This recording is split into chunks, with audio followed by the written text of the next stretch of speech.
Hey guys, what's up? It's Heather with the Mosco, and today we are down in the raised bed vegetable garden next to the RV pad. We don't have an RV, so we put raised beds down here, and we're going to be planting our squash plants from seed, direct seed into these raised beds. I've had these raised beds for a couple years. I do have videos on my channel about how I built them, how I set them up on drip, and this is their third growing season, which seems wild to me. It seems like we just got these yesterday, but it is beautiful and a hot 72 out here, and so we are going to plant all of our squash varieties in this one bed.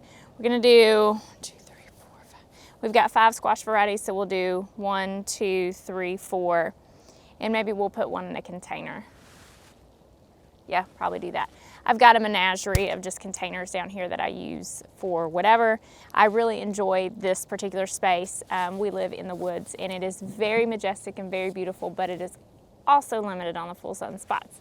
And we're working on that, so I'm definitely not gonna complain. We've been making a lot of room to grow a lot of things, and so I'm very excited and thankful for that. But we do live in East Tennessee. We garden in a zone 7B.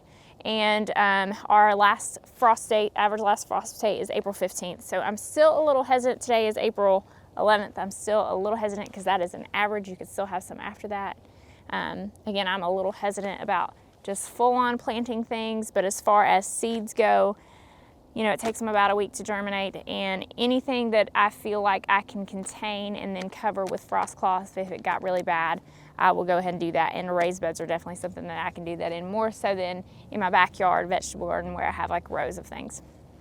So what'll happen here, this is fed by drip. We usually run the drip, I would say 3 times a week, and for quite a long time. And I've actually got stuff in these beds. I've been utilizing them a lot. I've got garlic from the fall that's in the first bed, and it's the first time I've successfully got garlic, so I'm very, very excited to get to harvest that this year.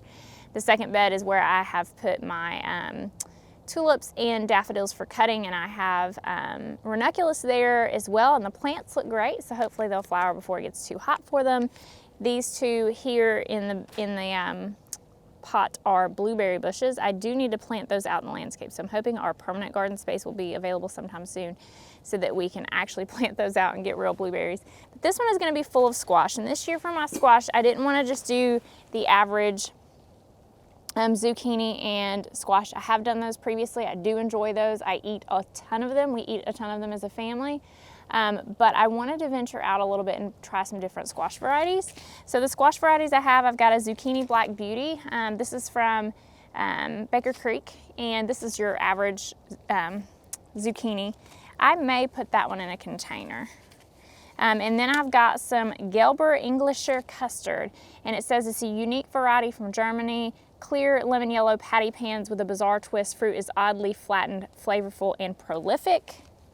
I've got the lemon squash, and it's our most popular summer squash. The size and shape color of a lemon, huge yields, pest resistant, delicious and prolific, it says. And then we've got the Ronde de Nice, sorry for the pronunciation, a delicious French heirloom variety, round green zucchini, very tender, fine flavored, make ideal for stuffing, and these come early.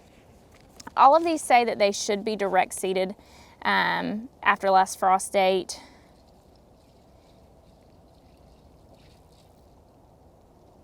Needs heavy soil amendments. And I also have a hybrid yellow summer squash. So the summer squash is probably the one that I'll most likely put in a container. The reason that I wanted to put these down here as opposed to in the ground in my backyard vegetable garden is that last year I didn't get any squash. I got a lot of zucchini. I was very fortunate with that, but I didn't get a lot of squash, any squash, because they kept getting eaten by squash bugs and all kinds of things. They were really struggling. And the year before that, I did have them in my raised beds, and I didn't have a problem. So I'm gonna go ahead and plant these here. The benefit with these is that you've got a whole lot of seeds, so if they die, you get multiple chances at it. I am gonna amend the bed with half a bag of Land and Sea compost. I do need to do something about the bed behind me. This is spinach that has since bolted, so I need to pull all of it and plant probably eggplant here, but in any case, We're gonna amend the beds with, again, Land and Sea compost. We will probably fertilize these beds as well, hopefully on a monthly basis with some just regular old garden tone from Espoma. And then I will lay the drip irrigation back over and I will water it in. So I'm probably gonna do a 1, 2, 3, 4 number, and then I'll get a big container for my yellow summer squash. So when I'm planting seeds, I find that the easiest thing to do is use a pencil to make your hole. I don't know. So I've got this pencil thing going on. That's what we be doing. It is, again, in the 70s out here, so I have talked Wyatt into playing outside, but he has no clothing on, as is his preferred attire.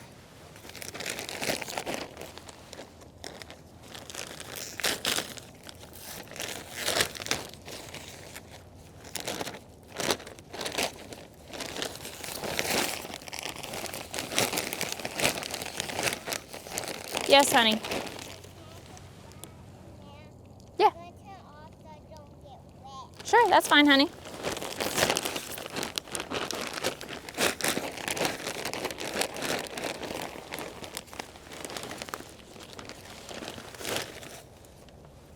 Take our handy dandy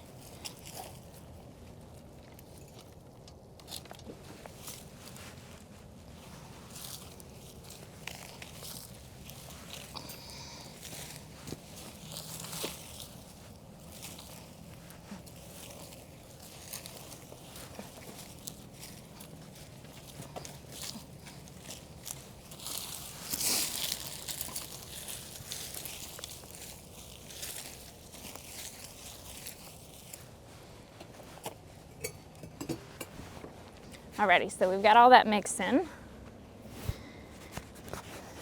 And we'll start down here. Again, we're gonna put that summer squash.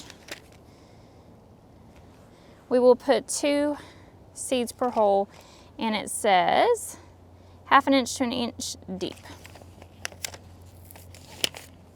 I never label anything that's out here, by the way. Just don't. We'll see what it is when it grows up. I don't know, like, I just don't label anything that's in here. We are planting these somewhat tight and somewhat not. It says 12 to 24 inches, and that's definitely 24 inches. But these plants can get kind of huge. I have seen people that will vertically stake theirs. They'll put a stake next to it, and then they'll start tying it up vertically. So that's an option as well.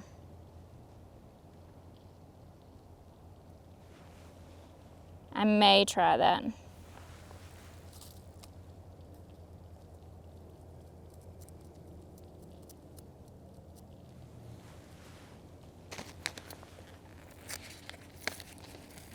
I have seen too, the kind of the benefit of that is that the airflow is greater, and therefore the chances of you getting, what is it called?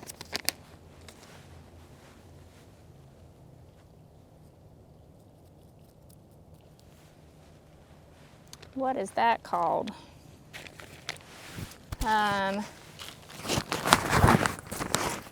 Powdery mildew.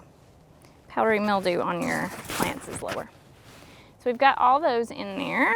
Put back our handy dandy pencil. I am actually gonna go into town looking like this later. And when I say into town, that makes me feel really country and old. We're gonna go into town, y'all. We gotta run into town.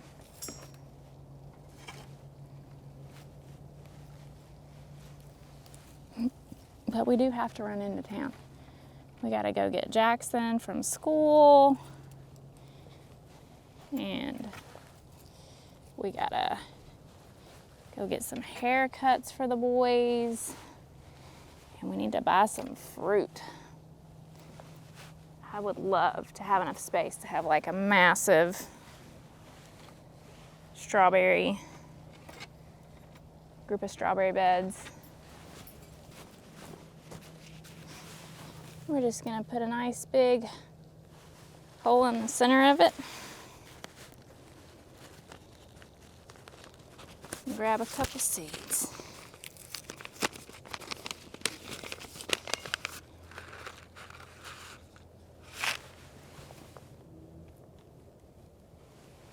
And that is it. So